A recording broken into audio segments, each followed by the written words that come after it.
Good morning. Today's video was going to be a little different. As you can see, the only thing different is the background. I was unsatisfied with the footage I shot for today's video, so I scrapped it and I'm going to save it for a later day. That being said, I'm sitting in front of my bookshelf because I'm going to talk about books, sort of. I recently decided to sell some books that I don't read or want anymore, so I took them to a used bookstore to sell them. Now, principal complaint often associated with selling books is that they didn't give you enough money for your books. This isn't my complaint. My complaint had to do with their customer service. And that's what this video is about.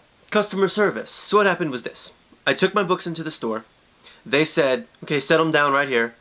Put my name on a sticky note right next to it. I signed in, took my driver's license, registered me, I guess, told me it would be a little while. There were a few people ahead of me. I counted, I think, 7 people in front of me. And then he told me I couldn't leave the store, and then it would be a cash offer. So I wandered around this bookstore for maybe 20 minutes or so, and then I realized they've taken my bag and are sorting through my books. And then I hear them start to talk about me. I'm not 100% sure what was going on at this given time, but it sounded like someone made a mistake and forgot about me. Don't know what happened. And then not quite 2 minutes after that, I hear my name over the intercom. So I go to the back counter, and there's a gentleman who is not the guy who checked me in, but another guy, and he tells me that my offer is $3. $3 seems low for the amount of books I brought in, but I wasn't using the books, so if someone can give those books a better life than I can give them, I'm okay with it, even if it is just $3. But $3 does seem kind of low, so I ask him why. He has my books in 3 separate categories. He points to a group of 4 books, and he tells me he can't sell these books, he already has them in stock. Fine, can I take them with me, I ask.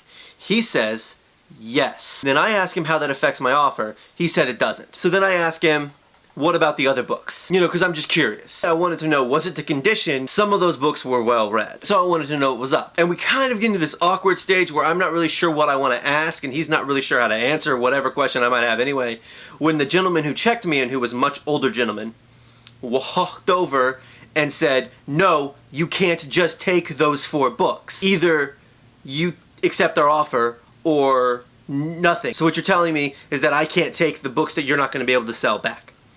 And he told me no. So I swore at him, put all the books back in my bag, and left. That is not how you do customer service, because I will never go back to that store again. Not for a good long time, at least a year. In a year, he won't be working there, hopefully. Now, I know what you're thinking.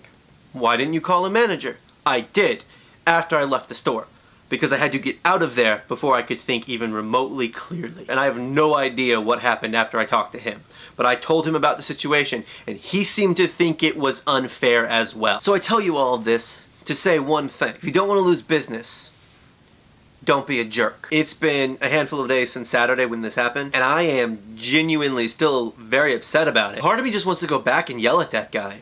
But I know that won't accomplish anything, except maybe make me feel better, but odds are it'll make me feel worse. So if you're a person who has been offended by a person in some sort of a customer service role, remember, you're probably not going to accomplish anything by yelling. So it's also important for you to stay calm. This gentleman is not a nice person, and I handled it about as poorly as I could have handled it in the moment. Getting out of there was probably the best thing for me to do. I would have probably made a very large scene in the store. All I'm saying is when you get in these high-stressed situations, like the one I was in, take a breath, calm yourself, get out of the situation if you have to. That's what I have to do. Call the store manager. Do what you have to do to make sure you feel good about the situation. Try and get heard. And if you are in the customer service industry, don't be a jerk. Thank you for watching, and I'll see you on Friday.